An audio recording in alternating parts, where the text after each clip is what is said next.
let me climb ladders and do heavy work anymore. Now, in front of us, we have a spray plane. Now that was a big part of the industry here, early years, spraying for bugs and so forth. Now, with experiments and all sorts of research, they're only using about 10% of the amount of chemicals that they used to use, which for them is a great saving, and that's their main concern, because chemicals for these crops are very expensive.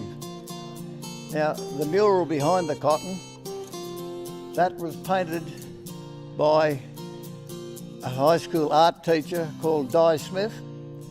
Now, the painting of the mountains was all done from actual photos of the mountains out in that direction. Now, in the middle of it, you can see a peak. The hollow to the right of that is the road to Bingra and Barraba. Now, in amongst the cotton, you can see we have a kangaroo and an emu. Now, that was put there to depict the fact that emus and kangaroos do not in any way harm cotton crops. So they're quite acceptable in there. All they do is eat the weeds. Well, I don't know whether people know the difference. A buggy has 4 wheels and a sulky has 2 wheels. Now, this buggy has been loaned to us, and we've had it ever since we opened up because he doesn't seem to want it back. But this particular buggy is a really top quality one. Here on the side, we have a light, and that was powered by 1 candle. Has another one on the far side. Now, the reason for that light was so that the people travelling on the road at night would know you were there. The horse did not need a light to take you home, but the other people on the road needed to know that you were there. So there's a candle there, there's a white light at the front, a little red light at the back, exactly the same as your motor car. Nothing's changed, white at the front, red at the back. Now this particular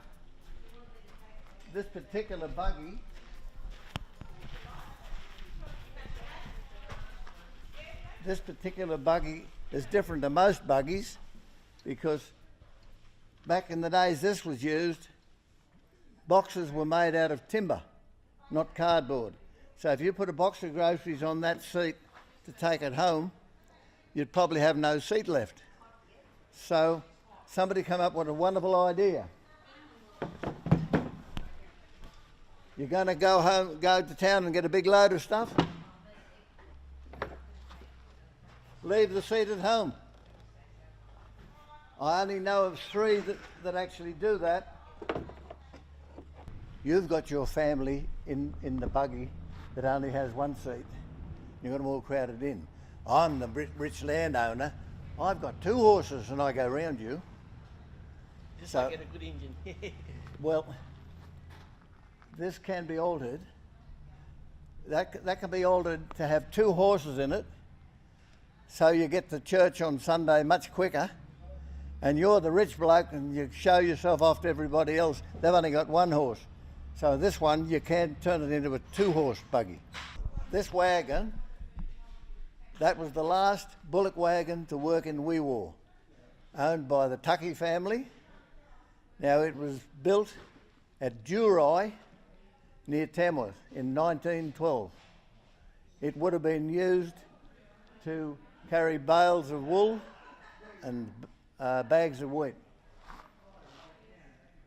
It was 2 years ago, it was being used in the paddock behind a tractor to carry the big round bales of hay.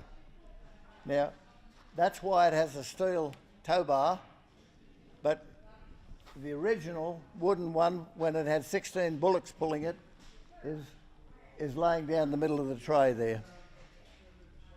That's what it would have been when it had 16 bullocks pulling it. This wagon is known as the Artie Hall wagon. 3 generations of that family use it when droving. Now, Artie Hall was well known all throughout the horse world. His ability to handle horses and cattle. Every year he would go up to the Warwick Rodeo and help run it. And he was that well known and that liked that 3 years before he died, the group that run the Warwick Rodeo wrote a little book and produced it for everybody else to buy. So that's the Artie Hall wagon. Now the last job it did, about a year ago, it carted a coffin to the grave. That was Artie Hall. The next vehicle was a horse-drawn sulky, but it was different.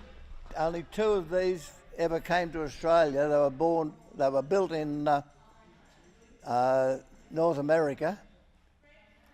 You could take the centrepiece out and have 1 horse in the shafts, or you can take the shafts off and have 2 horses. Now this was owned by a doctor in Narrabri in about 1880. Now he wanted to get to a patient in a hurry. He had 2 horses pulling his sulky, and the seat is only big enough for 1, so he wasn't carrying passengers. He wanted to get there in a hurry, 2 horses. Built chaff cutter. It would have been powered by a tractor, the drive wheel on the side of the tractor with a big long belt, and they would have used that to chaff up loosen hay or wheaten hay.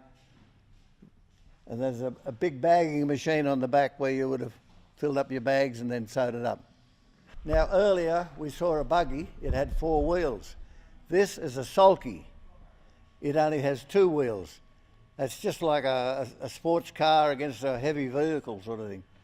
But that was the normal family vehicle when they were using horses. But while we're here, before the electric fences came in, you see them along the roadside these days, this was the fence that the drovers used to keep the sheep together at night. Now the advantage being you could slide all these pieces of wood up to one end and roll it up into a little bundle and put it in your wagon. Now, of course, solar-powered electric fences, you don't need these. The front wheel of a timber jinker. It was pulled by bullocks. It is the end of an ironbark log. You just cut a piece off the ironbark log, made a hole for the axle, and then put a steel band round it to stop from breaking up. But it has a guarantee with it, no punctures.